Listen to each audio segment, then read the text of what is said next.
She wants a rocket ride. She wants a rocket ride. Hey, everybody. Welcome to episode, what the fuck, 125, 126 of Low Tide, the official program for Rude Planet. And I'm your host.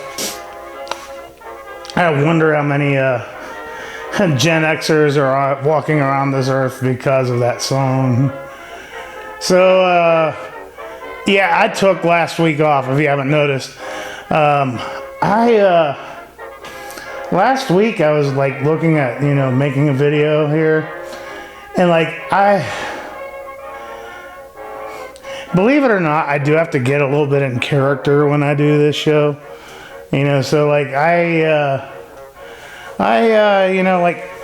believe it or not, like most days, it's like I'll talk more on an episode of this than I'll speak all day, so like for me to actually get into it is just sort of like I gotta like reach down deep and pull it, just yank it out. So like last week I just wasn't feeling it. I thought if I actually did something, it would have just turned out to be nightmarish, and I need to check something real quick. So realistically, not much has changed. The only thing I could say that has changed really is that, I kind of want to do this. Like, I want to get out of the way. I really don't have much to say. I really don't have much to say at all.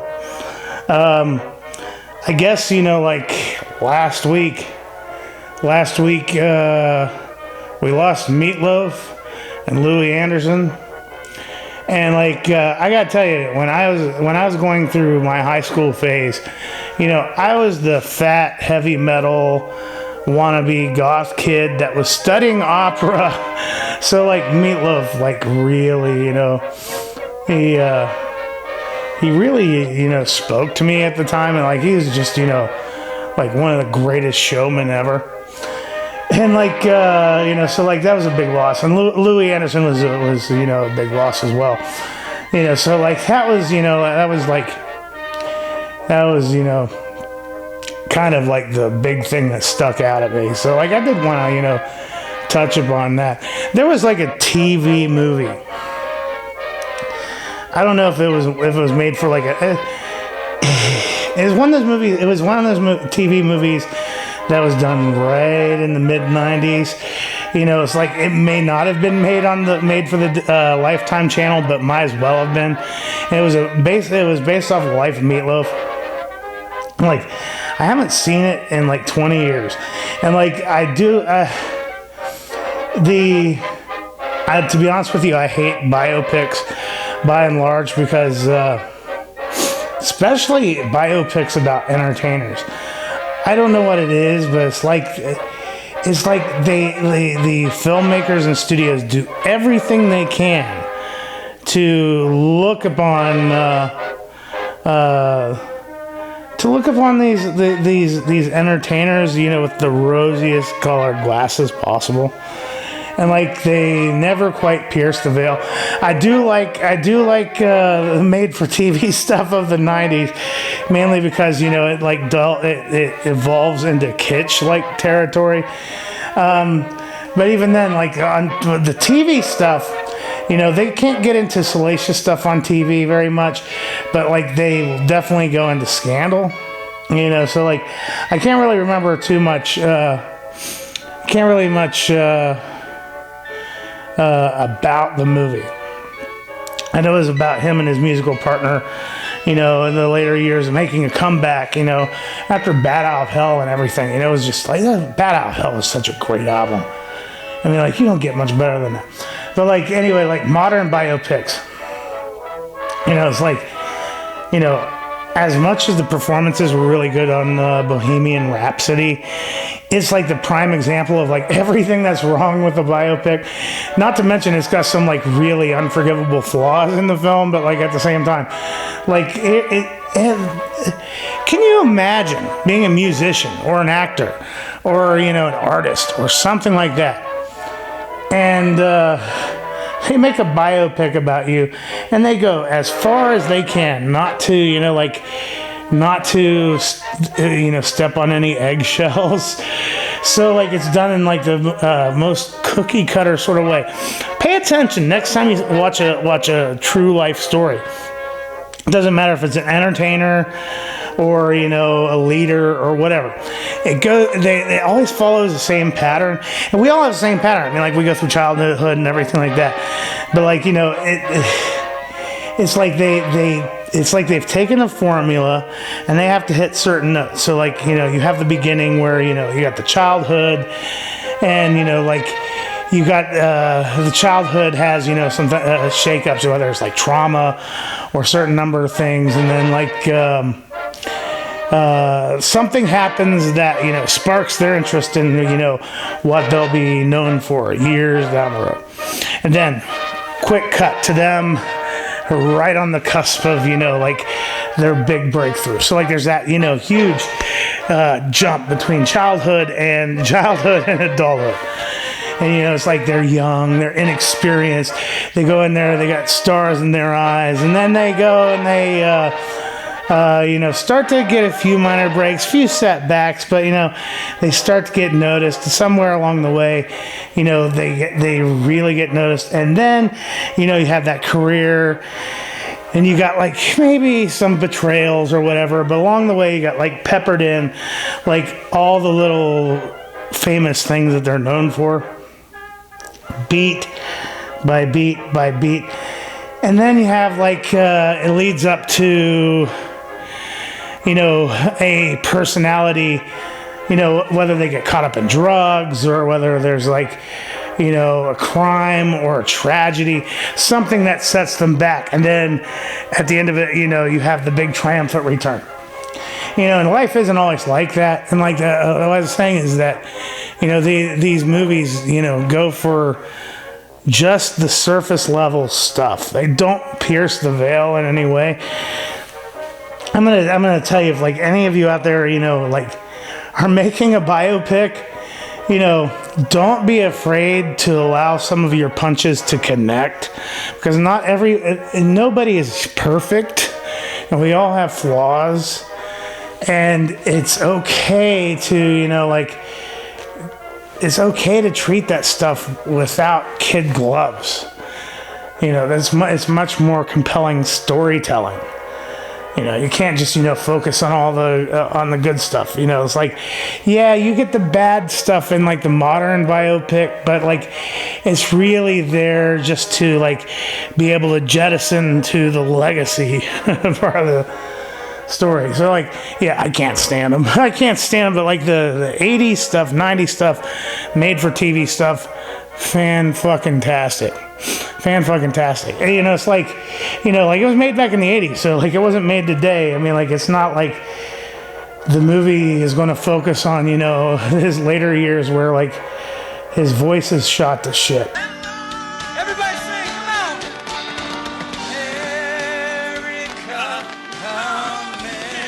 America, God save His grace on me. But man, what a hell of a performer. So I'm yapping on, but you know what? We're doing Boxed Heroes today, so like it's not like there's going to be many surprises. So I'm not really going to take a break. Let's do a camera trick here, because I do need to switch things up. So let's do a camera trick. So 1, 2, 3. So today about. I did a lot of these early on, and if you're into the whole cape shit thing, I'm sure you've done these before, and as you can attest to, like they used to be something pretty good, and then along the way it just became like inventory dumps. But it's about, I've decided a couple times a year I'll do a temperature check and just see where they're at. So we got the January box for Boxed Heroes. So let's do this.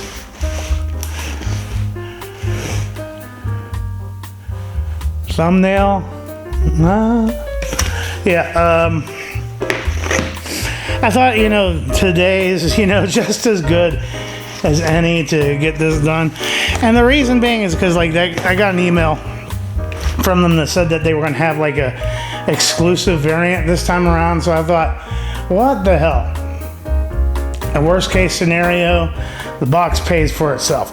Best case scenario, I find something for my personal collection. And that's the way I see it with all these boxes. That if I can find something that I really love, that I can put into my personal collection, then it's a winner.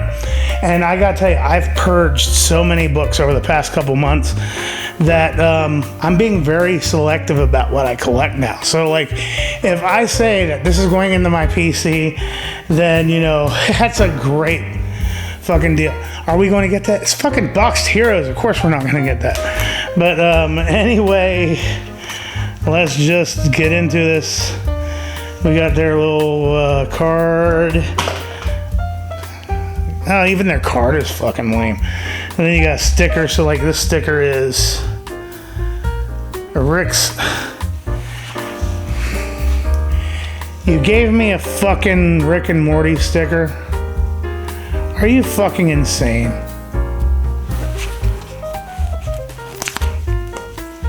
Come on. Do better.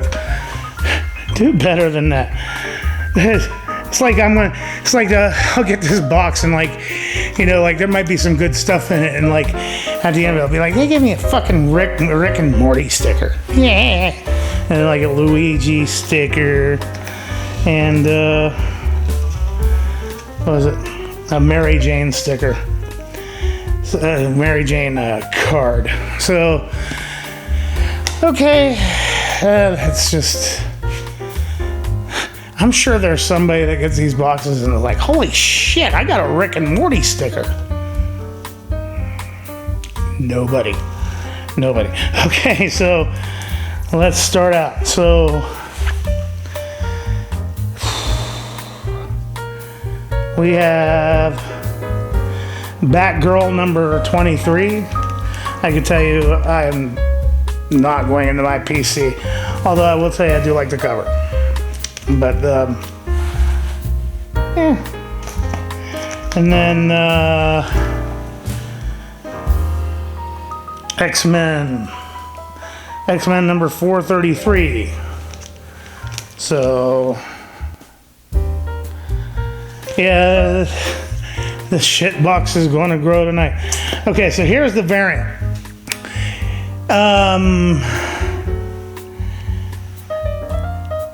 There are many times where I find the trade dress better than a virgin. There's a virgin variant of this, and the virgin variant sucks. So I did get the trade variant, and I just think it's gorgeous. It's from the new little mini series of Stray Dogs Dog Days, and this is based off of Bride of Frankenstein. And see, they got a certificate of authenticity. So this is a Boxed Heroes exclusive, limited to 1,000. And, like, random boxes will get the Virgin variant instead, and that has only 500. But the Virgin variant sucks. Look at this. That sucks. This is just gorgeous. This is gorgeous.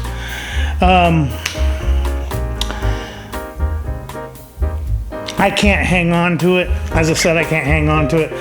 This is, as I said, this is at the very least the box will end up paying for itself. But I can't really complain too bad. I can't really complain too much because that is a gorgeous cover. So, Justice League Dark number 1, Future's End, not a new 52, lenticular cover. That's pretty cool. That's actually, the lenticular on that's working pretty well. Who knows? Like that. A year later this year or whatever, when some of these boxes are emptied and I start filling them back up again, maybe something like that I'd keep. But yeah, I want to bring some more focus to my collection, and I have some ideas of what I'm going to do with that. But at the same time, you know, it's like I'm just not going to collect just anything. So that's that. So then we have the Peach Momoko Black Widow number 13. For a Momoko cover, that's actually not too bad. God. Somebody could get this box and be like, oh shit, I got the jackpot. Yeah, that one's not too bad. I can't complain about that. So here we have Detective Comics number 1047. So that's that. I just purged my Batman collection, so like my Batman collection went from a full box down to maybe about that much. So unfortunately, I will not keep that. Now this I will read. I will at least read this. And I may keep it. I don't know. I'll at least read this. Because, you know, like this is one of those that, you know, I've been wanting to look at. You know, Elektra, Black, White, and Blood. It says the Merca and Dolfo variant. Yeah, I mean, like that's... I might want to just read that, you know? So, yeah, I can't complain about that. And then, Inferno number 4. So you got some mutant bullshit. The Oscar, it says Oscar Vega variant. So, yeah. And then, Batman 119. So, there you have it. I can't be mad at that box. Even if that, you know, Stray Dogs wasn't in there, I couldn't really be too mad at that box. Because, you know, 1 is box fucking heroes. I know what I'm going to fucking get. 2, the selections of books in there, you know, it looks like, you know, they put a little bit of thought into them. It's not like they just threw any old shit in there. I've had a hell of a lot worse come from Boxed Heroes. I've had excellent boxes from Boxed Heroes, but I've had absolute shit from them. Yeah, this I can't complain about. You know, so I can't complain about. Anyway, the January Rude box is being postponed.